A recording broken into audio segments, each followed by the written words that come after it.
Welcome to you my all students. पिछली video तक हम कक्षा 10 के साइंस में तत्वों के वर्गीकरण नामक चैप्टर पर अध्ययन कर रहे थे, जिसमें हम प्राउड्स का नियम, डोबरनियर का त्रिक नियम, न्यूलैंड का अष्टक नियम और मेंडलीव के द्वारा प्रतिपादित नियम और उनके द्वारा बनाई गई आवर्त सारणी पर अध्ययन किया। उसके पश्चात हमने मोजले के द्वारा करेक्शन का भी अध्ययन किया था और हमने आपसे वादा किया था कि अगली टॉपिक हमारी होगी दीर्घाकार आवर्त सारणी। दीर्घाकार आवर्त सारणी, इसमें 2-3 वैज्ञानिकों के नाम भी हम बताए थे कि इन लोगों ने दीर्घाकार आवर्त सारणी का प्रतिपादन किया, जिसे हम आज अध्ययन कर रहे हैं। उसी पीरियोडिक टेबल का हम अध्ययन आज करते हैं, जो दीर्घाकार आधुनिक आवर्त सारणी है। यानी मोजले के बाद थोड़ा सा करेक्शन हुआ था उसमें, मोजले के बाद जो दीर्घाकार आधुनिक आवर्त सारणी बनी, उसी का अध्ययन आज हम करते हैं। लेकिन हमने आपसे कहा था कि उस टॉपिक को पढ़ने से पहले हमें तत्वों का इलेक्ट्रॉनिक विन्यास पढ़ना होगा। क्या पढ़ना होगा? तत्वों का इलेक्ट्रॉनिक विन्यास पढ़ना होगा, क्योंकि अगला जो दीर्घाकार आधुनिक आवर्त सारणी है डिपेंड ऑन इलेक्ट्रॉनिक विन्यास।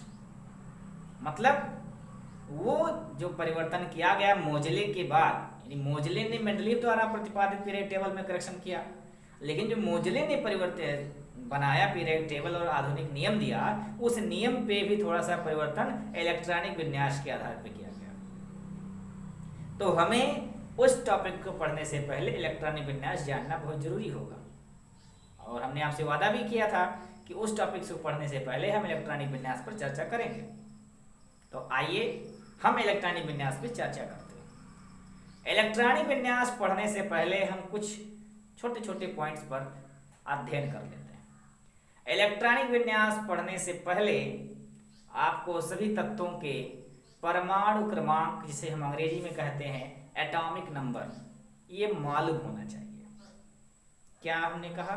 सभी तत्वों के परमाणु क्रमांक आपको पता होना चाहिए।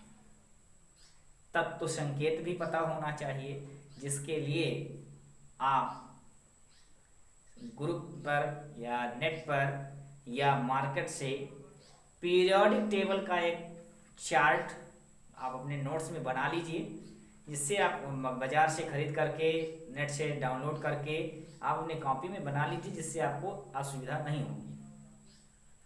अब उसके बाद बात आती है, हम लोगों के दिमाग में एक बात चलती है कि अगर हम पीरियोडिक टेबल खरीद लें, बना लें, तो हम ये कैसे जानेंगे कि किसी तत्व में कितने इलेक्ट्रॉन होते हैं, कितने प्रोटॉन होते हैं, कितने न्यूट्रॉन होते हैं, उसका परमाणु क्रमांक कौन सी चीज है, उसका परमाणु भार क्या है।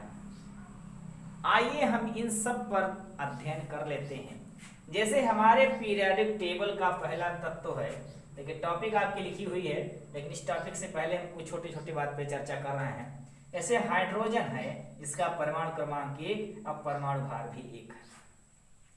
हमारे पीरियोडिक टेबल का पहला तत्व यह है। दूसरा तत्व हमारे पीरियोडिक टेबल का है हीलियम, जिसका परमाणु क्रमांक 2 और परमाणु भार 4 है।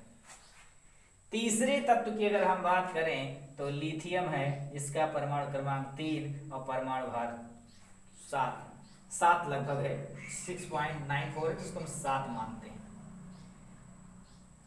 चौथे तत्व की अगर हम बात करें तो चौथा तत्व हमारा है बेरिलियम, इसका संकेत है Be, परमाणु क्रमांक इसका 9 है और परमाणु भार इसका परमाणु क्रमांक 4 है और परमाणु भार इसका 9। इतनी चीजें हम जान गए। अब हमारे पास समस्या क्या उत्पन्न होती है कि इस तत्व में कितने इलेक्ट्रॉन हम कैसे पता करेंगे। जब हम इलेक्ट्रॉन पता कर पाएंगे तब तो इलेक्ट्रॉनिक विन्यास हम लिखेंगे। जब इलेक्ट्रॉन ही नहीं पता होगा हमको, तो हम कैसे जानेंगे कि इलेक्ट्रॉनिक विन्यास क्या होता है। तो आइए हम आपको पहले इलेक्ट्रॉन से परिचित कराते हैं। मैं आपको बता दे रहा हूं कि किसी भी तत्व में, कोई तत्व हो, आपके पीरियड टेबल में 118 तत्व, उसका परमाणु क्रमांक जितना होगा, परमाणु क्रमांक, ये आपके लिए फार्मूला है, इसको आप लिख देंगे, जितना परमाणु क्रमांक होगा उतने ही संख्या प्रोटॉन की होगी। किसकी होगी? प्रोटॉन की। और जितना प्रोटॉन होगा, जितना प्रोटॉन होगा उतना ही इलेक्ट्रॉन होगा। क्या होगा? इलेक्ट्रॉन होगा। ये आप जान चुके होंगे। अगर मुझे न्यूट्रॉन पता करना है तो न्यूट्रॉन जानने के लिए परमाणु भार, परमाणु भार माइनस परमाणु क्रमांक,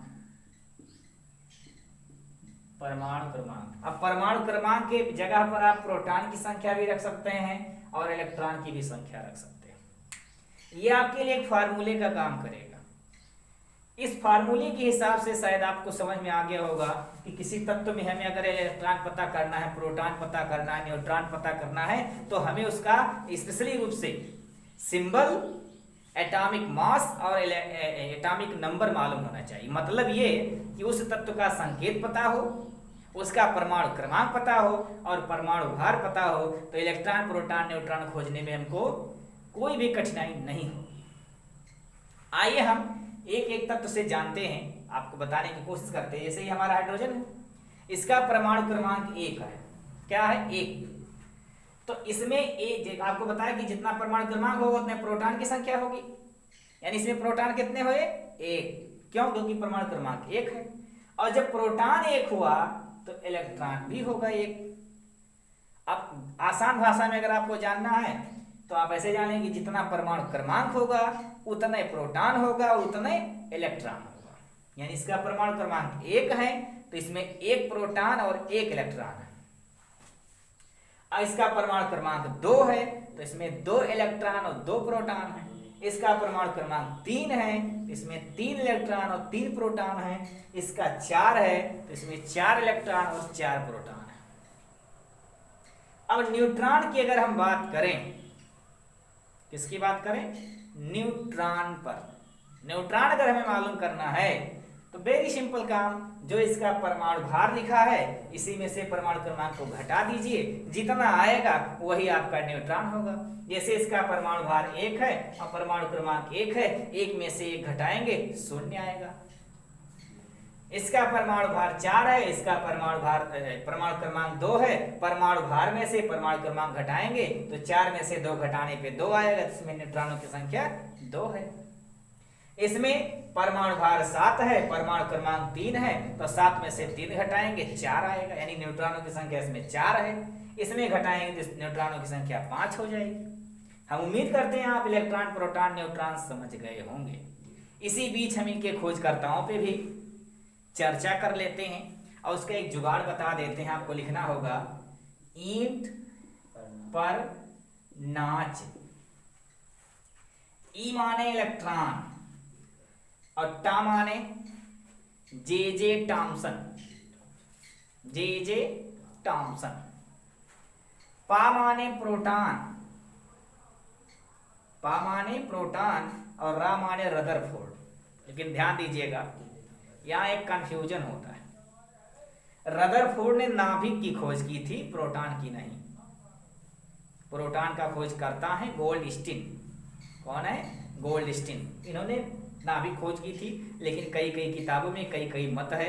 कहीं कहीं प्रोटॉन के खोजकर्ता को रदरफोर्ड दिया जाता है, कहीं कहीं गोल्डस्टीन दिया जाता है, लेकिन सत्य यही है कि प्रोटॉन के खोजकर्ता गोल्डस्टीन है और नाभिक के खोजकर्ता रदरफोर्ड है।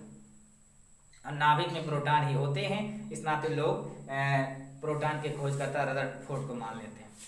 और ना माने न्यूट्रॉन और चा माने चैडविक। मतलब न्यूट्रॉन के खोजकर्ता थे चैडविक, प्रोटॉन के खोजकर्ता थे गोल्डस्टीन, लेकिन कहीं कहीं रदरफोर्ड को भी माना जाता है। और इलेक्ट्रॉन के खोजकर्ता हैं सर जे टॉमसन।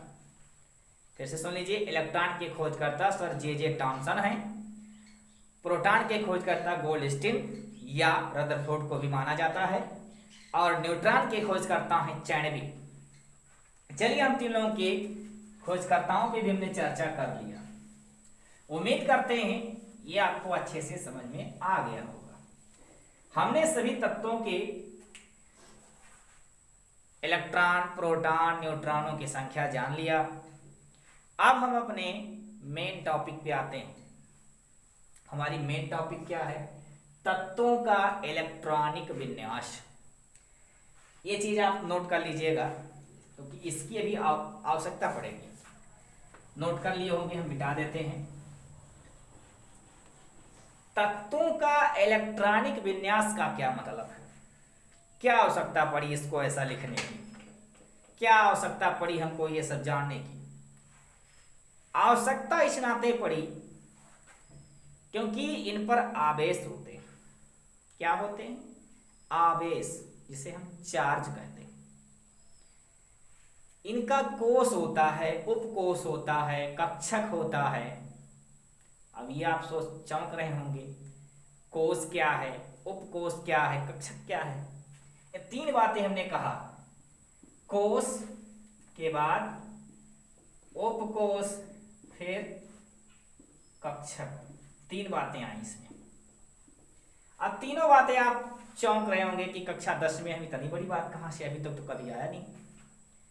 आया नहीं था पर आएगा, इस नाते मुझे जानना पड़ेगा। इसको समझने के लिए मैं आपको एक उदाहरण से समझाता हूं।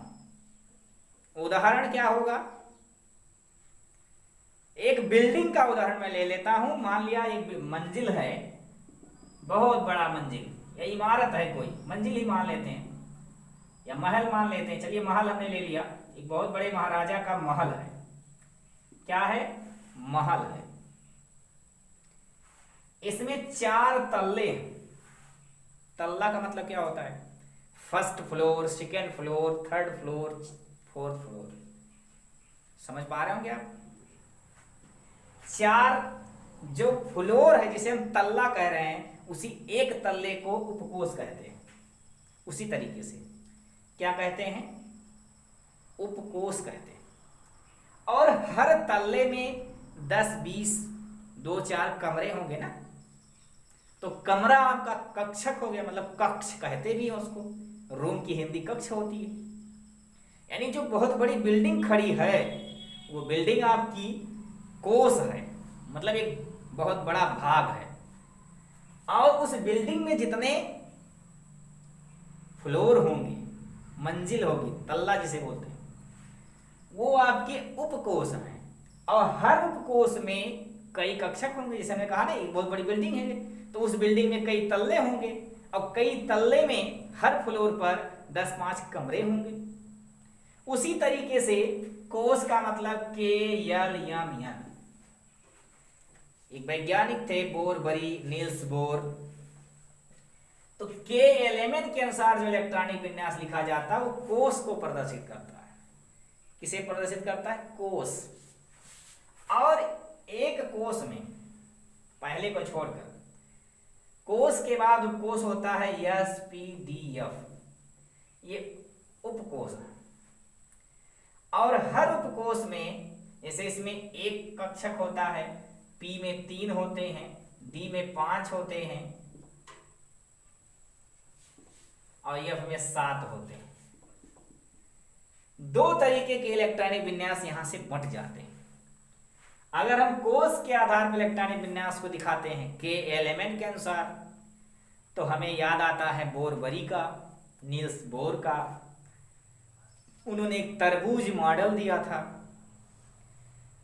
उसके बाद अगर हम SPDF के अनुसार इलेक्ट्रॉनिक विन्यास लिखते हैं, तो हमें याद आता है आफबाहु का।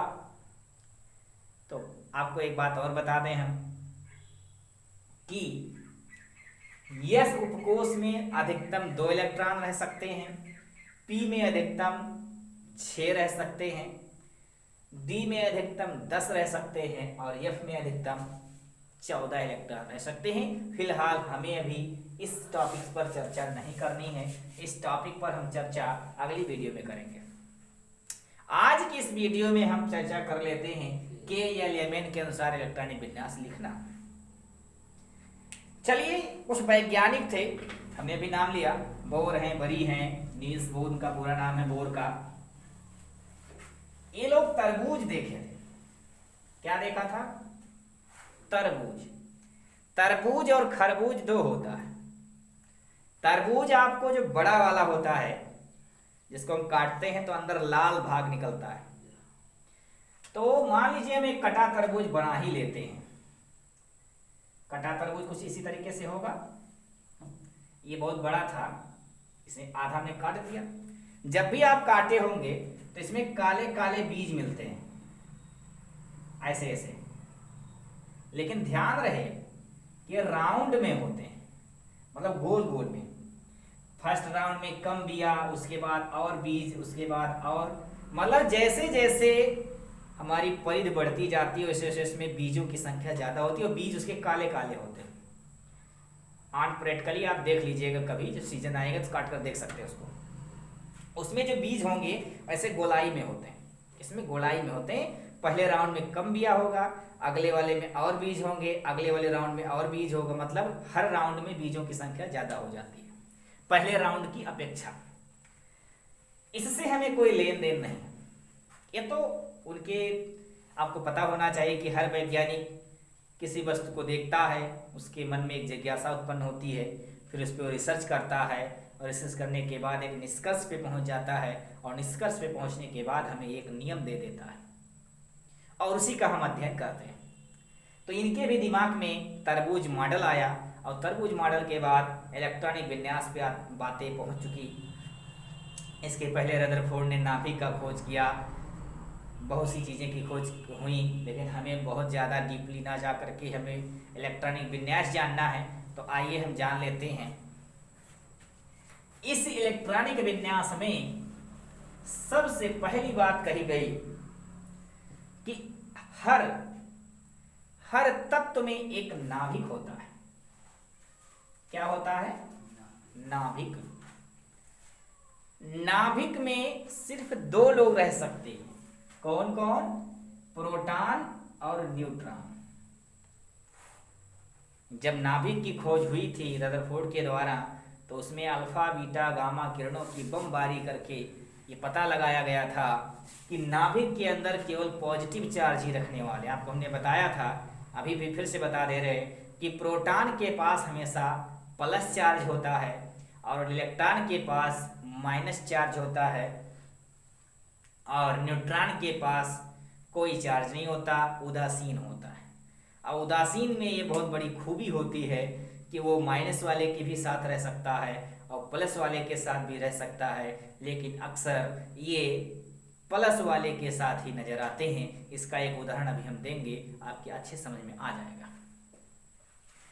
क्या कहा गया कि नाभिक होगा और नाभिक में प्रोटॉन और न्यूट्रॉन होंगे। प्रोटॉन में प्लस, जो प्लस आवेश है यानी पॉजिटिव चार्ज है, पूरा नाभिक उससे भरा हुआ है। न्यूट्रॉन भी उसी में आ गया। उन्होंने कहा कि जिस प्रकार तरबूज में राउंड वाइज बीज हैं, उसी तरीके से इस नाभिक के चारों ओर राउंड वाइज इलेक्ट्रॉन चक्कर लगाएंगे।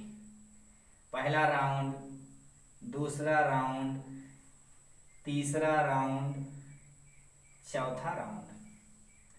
और भी राउंड है, आप ये मत सोचिएगा कि हमने 4 ही लिखा है, नहीं, और भी राउंड इसके बढ़ते जाएंगे। जैसे जैसे हमने कहा नहीं कि जैसे जैसे बीजों की संख्या बढ़ेगी वैसे वैसे राउंड बढ़ते जाएंगे। हर राउंड में पहले राउंड से अपेक्षाकृत बीज ज्यादा होंगे, यानी इस राउंड में जितने बीज हैं उससे ज्यादा इसमें होगा, इससे ज्यादा इसमें होगा, इससे ज्यादा इसमें होगा, ऐसे बढ़ते चले जाएंगे। ये आप ध्यान से देख पा रहे होंगे कि ये हमारा नाभिक है।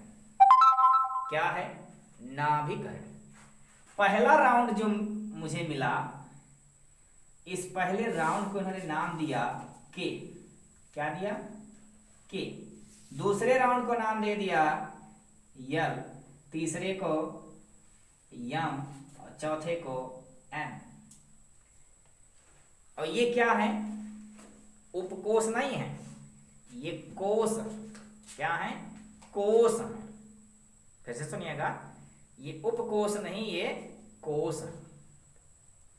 एसपीडीएफ उपकोष है और ये कोष है। आइए हम चर्चा कर लेते हैं इस पर। हम जो एक छोटा सा उदाहरण देने आपको जा रहे थे, उस उदाहरण की यहां आवश्यकता है। मान लीजिए कोई वीवीआईपी पर्सन कहीं मीटिंग लिया, कहीं पर मीटिंग ले ले, और वो कहीं पे चेयर, 2-4 चेयर इकट्ठा करके बैठेगा। मान लीजिए कि प्राइम मिनिस्टर साहब कहीं पे मीटिंग लिए, तो पीएम की कुर्सी लगेगी, जो पांडाल होगा, जो मंच सजेगा, उस मंच पर पीएम के लिए स्पेशली बैठाया गया है। वास्तव में वह मंच पीएम के लिए ही बनाया गया है। मतलब जैसे प्रोटॉन, इसी नाते मैंने पीएम लिखा यहाँ पे। पी माने प्राइम मिनिस्टर, हम समझ लेते हैं।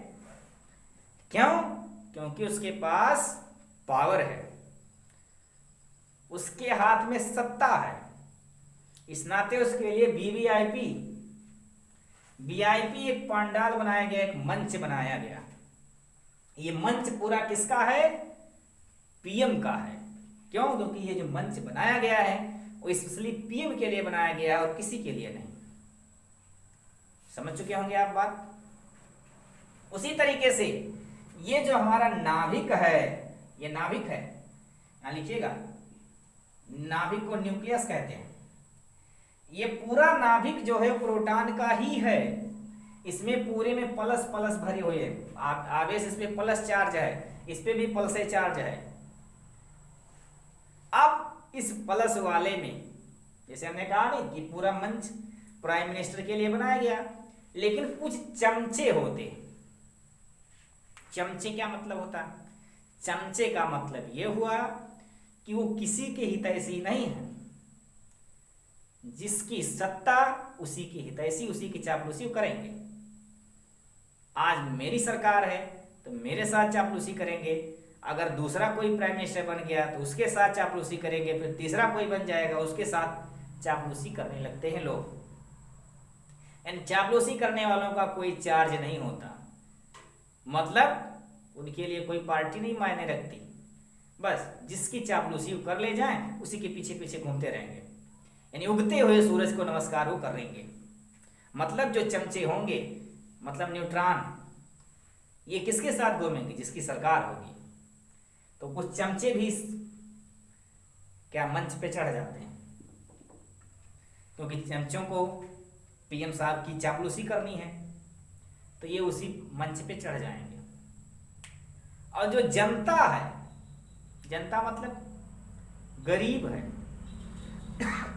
जिसे आवश्यकता है, जिसे आवश्यकता है रोजगार की, जिसे आवश्यकता है धन की, जिसे आवश्यकता है भोजन की, रहने की, कपड़े की, मकान की, वो जनता इस पांडाल के किनारे किनारे बाय बाय करते हुए, झंडा लहराते हुए नजर आती है। वही हाल आपके इलेक्ट्रॉन का है। ये इलेक्ट्रॉन इसी में घूम रहे हैं, इसी राउंड में। अब आपको पता है, जाहिर सी बात है कि पहले राउंड में जो जनता बैठेगी वो पार्टी कार्यकर्ता लोग होंगे, वो भी एक हिसाब से जनता ही है। तो ये कम कुर्सियां लगेंगी पहले राउंड में, कार्यकर्ता हो गए। उसके बाद इनसे थोड़ा सा गए गुजरे इंसान, फिर इससे ज़्यादा गए गुजरे इंसान, फिर इससे ज़्यादा गए गुजरे इंसान, यानी जैसे जैसे दूरियां बढ़ती जाएंगी। हमने कहा नहीं कि ये एकदम वीआईपी हैं, इसके चापलूस कुछ इसमें मंच पे चढ़ गए, और मंच के बगल जो कुर्सियां लगेंगी वो थोड़ा कम वीआईपी होंगे। उसके बाद जिसकी कुर्सी लगेगी वो और कम वीआईपी होंगे। उसके बाद जिसकी कुर्सी लगेगी वो और कम वीआईपी होंगे। उसके बाद जो लोग कूद रहे होंगे, झंडा लहरा होंगे, बाय बाय करते नजर आएंगे, वो सब पहले स्टार्टिंग में पहले कम कुर्सियां लगाई जाती हैं। क्यों? क्योंकि आगे वीआईपी लोगों की कुर्सी लगती है, पीछे तो जितने मन के उतने लोग खड़े हों, बाय करें, झंडा लहराएं। वही हाल हमारे इसका है। अंदर पीएम मतलब प्लस चार्ज वाले प्रोटॉन, इसमें इस नाभिक में प्रोटॉन है प्लस चार्ज वाला, और प्लस चार्ज के साथ ये उदासीन वाले भी चिपक जाते हैं उसी के साथ, जैसा कि न्यूट्रॉन। हमने कहा नहीं चापलूस इसमें आ गए। और जो इलेक्ट्रॉन है, आम जनता, आम नागरिक, इसी प्लस के चक्कर में इनके किनारे किनारे चक्कर लगाती रहती है। उस पांडाल के पीछे पीछे घूमते रहते हैं कि काश से हमें रोजगार मिल जाएगा, काश से हमें खाने को मिल जाएगा। सेम वही हाल है। ये तो हमने एक उदाहरण लिया था, हमें इससे कोई मतलब नहीं है। हमें अब मेन टॉपिक पे आ जाते हैं कि नाभिक होगा पहला, जो हमारा मंच है, पांडाल जिसे कह रहे हैं, वो हमारा नाभिक है। नाभिक में सिर्फ प्रोटॉन और न्यूट्रॉन होंगे और इसी नाभिक के चारों तरफ इलेक्ट्रॉन चक्कर लगाएंगे। किस दिशा में? क्लॉकवाइज, एंटी क्लॉक नहीं, क्लॉकवाइज चक्कर लगाएंगे। अब हमने आपको उदाहरण भी दे दिया। आइए हम जान लेते हैं कि हर राउंड की क्षमता कितनी है। किस राउंड की कितनी क्षमता? हमने कहा कि जैसे पहले मंच बन गया, मंच के बाद एक राउंड कुर्सी लगेगी, उसके बाद फिर अगला राउंड कुर्सी लगेगी, फिर उसके बाद अगला राउंड, यानी मंच के जस्ट बाद जो पहला राउंड कौन सा है? के। पहले राउंड को क्या कह रहे हैं? के कह रहे हैं। दूसरे राउंड को एल कहा जा रहा है, तीसरे राउंड को यम कहा जा रहा है, और चौथे राउंड को एन कहा जा रहा है। क्या कहा जा रहा है? एन। इसमें एक नियम थे कि अस्थाई और अस्थाई कक्षक, उस पर हम बाद में चर्चा करेंगे। पहले इलेक्ट्रॉनिक विन्यास हम कुछ लिख लेते हैं।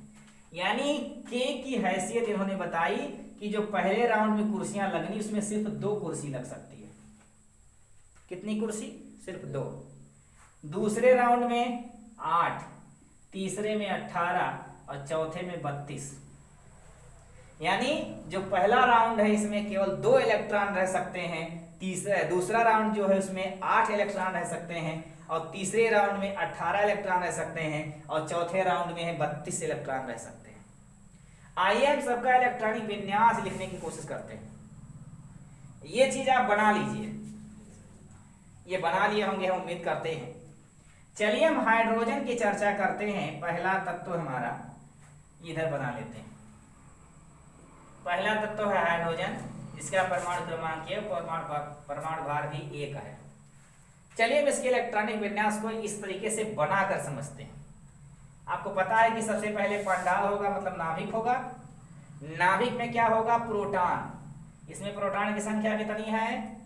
1। क्यों? क्योंकि परमाणु क्रमांक 1 है, तो प्रोटॉन की संख्या 1, और न्यूट्रॉन 1 - 1 करोगे तो कोई बचेगा ही नहीं, मतलब इसमें न्यूट्रॉन नहीं है।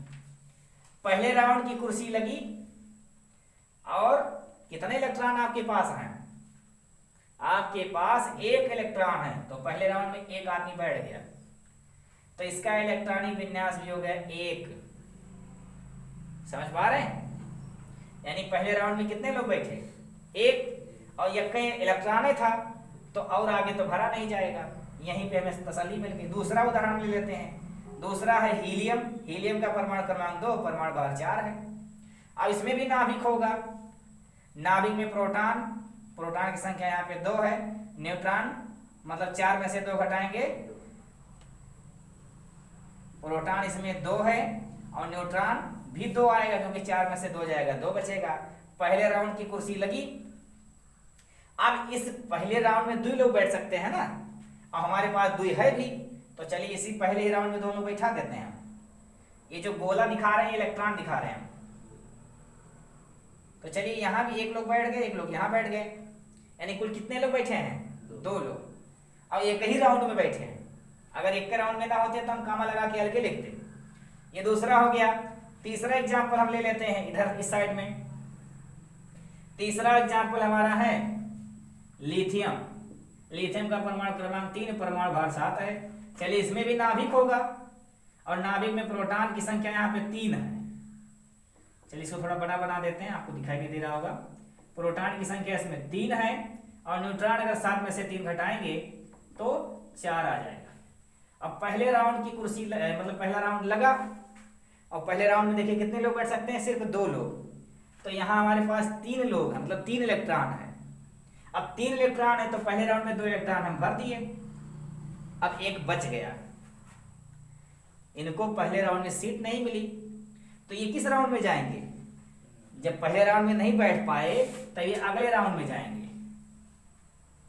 अगला राउंड की क्षमता 8 है, तो चलिए अब यहाँ 2 भर दिए थे, 2 के बाद जो बचा वो इसमें आ गया, यानी 2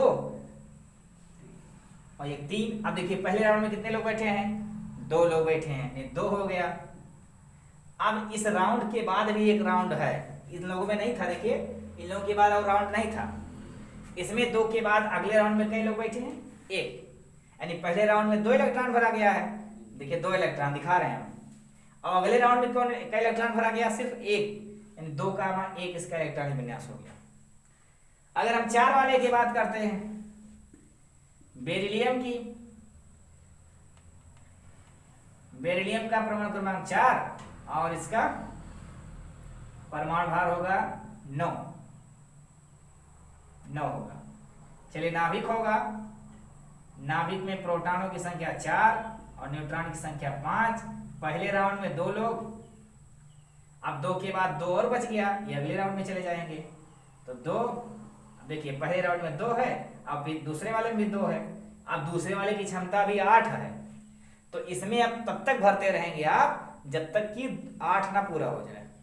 अब दूसरे राउंड में 2 तो आ गया है, अब 3 होगा, फिर 4 होगा, फिर 5 होगा, फिर 6 होगा, फिर 7 होगा, फिर 8, और जब इसमें 8 पूरा हो जाएगा तब फिर इसमें जाने लगेगा यम वाले में। अब यम में 8 तक भरपूर जाइए आप। यम की क्षमता जो है वो 18 की है, परंतु ध्यान रहे यम वाले में पहले आप क्या करोगे, 8 तक जाओगे एकदम फ्री, यानी 2 इसमें, 8 इसमें और 8 इसमें, यानी 16 और 2 18 तक आप फ्री जाएंगे। लेकिन जब इसमें 8 से ज्यादा होने लगेगा, ध्यान दीजिएगा, जब इसमें 8 से ज्यादा होने लगेगा तो पहले वाले अगले वाले में कम से कम 1 या 2 इलेक्ट्रॉन आपको भेज देना होगा, यानी 18 तक आप जैसे हमने बताया ऐसे करिए, यानी इसमें 2,2 है, फिर अगले का 2,3 होगा, फिर 2,4 होगा, 2,5 होगा, 2,6 होगा, 2,7 होगा, 2,8 होगा। अब जब 2,8 हो गया तो समझिए यल वाला राउंड खत्म। अब हम पहुंच गए यम वाले में, तो यम में जाओगे तो 2,8, 1, 2,8, 1, यानी 2 इसमें, 8 इसमें और 1 इसमें, फिर 2,8, 2, फिर 2,8, 3, फिर 2,8, 4, इस तरीके से। और जब इसमें भी 8 हो जाए, तो आपके पास परमाणु क्रमांक कितना पहुंच गया, 2 और 8 10 और 8 इसका 18 पहुंच गया। 19 वाले में थोड़ी समस्या होगी आपको, तो चलिए 19 वाला हम बता देते हैं, इसे मिटा देना, आप समझ गए होंगे। 18 तक तो आप अच्छे से बना ले जाओगे।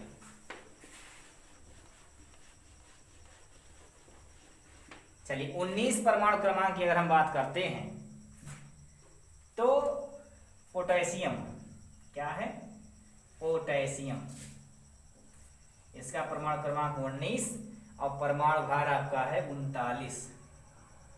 देखिए नाभिक होगा, अब आपको बताया गया कि नाभिक में प्रोटॉन रहते हैं और न्यूट्रॉन रहते हैं, तो प्रोटॉन की संख्या हमने कहा था जितना परमाणु क्रमांक होगा उतने प्रोटॉन होंगे, तो प्रोटॉन की संख्या यहाँ पर हमारे पास 19 है, और अगर इसमें से हम घटाएंगे तो 20 आएगा, 39 में से 19 घटाएंगे 20 आएगा। प्रोटॉन की संख्या पता होगी, न्यूट्रॉन की संख्या पता होगी। देखिए पहले राउंड में सिर्फ 2 इलेक्ट्रॉन रह सकते हैं, ये आपको पता है। चलिए पहले राउंड में 2 भर दिया हमने, अगले राउंड में 8 रह सकते हैं, तो हमारे पास 19 है, तो अभी कोई टेंशन नहीं लेना मुझे, यानी दूसरे में चलिए 8 भर देते हैं, 2 3 4 5 6 7 8, दूसरे राउंड में 8 हो गया। तीसरे राउंड में 18 भरा जाता है, ध्यान रहिएगा। अब देखिए पहले हमने 2 भर दिया, दूसरे में 8 भर दिया, कितना भर दिया, 8। अब तीसरे की क्षमता जो है वो 18 की है, और हमारे पास कितना बचा, 2 और 8 10 निकल गया, 9 बचा हुआ है। तो आपके दिमाग में होगा कि हम इसी में 9 पूरा भर दें, क्योंकि इसकी क्षमता कितनी है, 18 की, 1 2 3 4 5 6 7 8 और 9। आपके दिमाग में ये बात चल रही होगी, नहीं, ये यहाँ से गलत हो जाएगा। इसी नाते ये इलेक्ट्रॉनिक विन्यास नहीं सक्सेस हो सका, फिर आप वाह एसपीडीएफ के अनुसार चला। अब यहाँ क्या करोगे आप, यहाँ आपको करना कुछ नहीं है कि इसमें से 9 था, पहले आप 8 भरोगे। हमने बताया भी कि तीसरे वाले में भी आप 8 भर लो, और जो अगला वाला है यम वाला, यन, ये वाला के यल यम यन, यन में आप एक इलेक्ट्रॉन पहुंचा दीजिए अभी, या 2 पहुंचा दीजिए। तो इसमें 2 अगर आप पहुंचा देते हैं, अब 1 ही पहुंचाइए। तो देखिए अब इसका इलेक्ट्रॉनिक विन्यास क्या बना, पहले वाले राउंड में 2 इलेक्ट्रॉन, और दूसरे वाले में 8, तीसरे वाले में भी 8, और लास्ट वाले में 1। फिर समझ गए होंगे आप। अब 19 के बाद फिर 20 वाले की हम चर्चा कर लेते हैं। यानी पोटेशियम का क्या हुआ, 2 8 8 1। अब यहां क्यों भेज दिया गया, इन्होंने एक नियम दिया था कि किसी भी तत्व को अपना अस्थाई परमानेंट कक्षक बनाने के लिए उसके लास्ट वाले जो मतलब ऑर्बिटल्स हैं, कक्षक हैं, उनमें या तो 2 इलेक्ट्रॉन होना चाहिए और या तो 8, किसी में 8 से अधिक इलेक्ट्रॉन नहीं रह सकते। यानी बाह्यतम कोश में 8 इलेक्ट्रॉन से ज्यादा नहीं रह सकता। इसी नाते हमने देखिए, अगर इस राउंड को हमने क्यों बनाया, इस राउंड को हमें नहीं बनाना चाहिए था ना, 9 तो इसी में आ जाता, लेकिन हमें बाद वाला क्यों बनाना पड़ा, क्योंकि अगर इसमें हम भर देते 9, तो एक नियम हमने क्या कहा कि इन्होंने कहा था कि किसी भी तत्व के बाह्यतम कोश में 8 इलेक्ट्रॉन से ज्यादा नहीं रह सकते। तो अगर इसमें 9 भर देते तो गलत नहीं हो जाता। तो इसी नाते हम 1 इलेक्ट्रॉन इसमें भेज दिए, 1 इलेक्ट्रॉन इसमें भेज दिया और 8 इसमें कर दिए। अब बाह्यतम कोश हमारा कौन हो गया, बाह्यतम माने सबसे बाहरी वाला। अब सबसे बाहरी हमारा ये हो गया, इसमें क्या इलेक्ट्रॉन है, यप, यानी बाह्यतम कोश में हमारे 8 इलेक्ट्रॉन से ज्यादा नहीं है, तो ये हमारा सही हो गया। अब अगर हम 20 वाले की बात करें, 20 अगर हो जाए, 20 हमारा है कैल्शियम का, ये तो आप 19 वाला समझे, 20 का परमाणु भार होगा 40, तो इसमें ज्यादा कुछ नहीं होगा। जैसे ये बना है, अब ये बाहरी और जो कोश है हमारा, ये अभी अस्थाई नहीं है।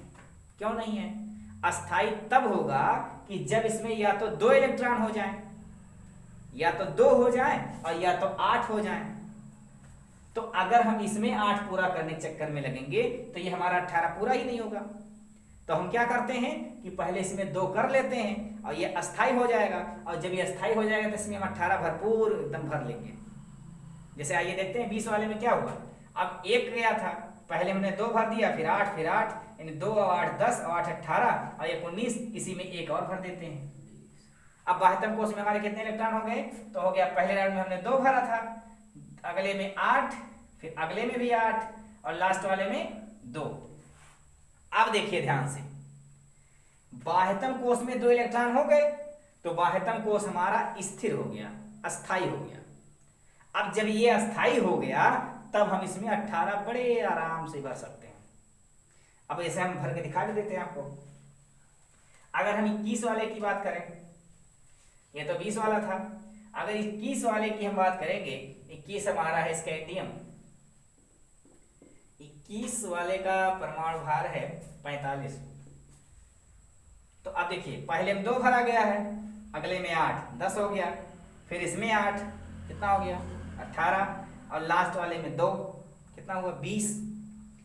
अब जब इसमें 2 हो गया, ये अस्थाई हो गया, तो सारे इलेक्ट्रॉन इसमें भरे जाएंगे।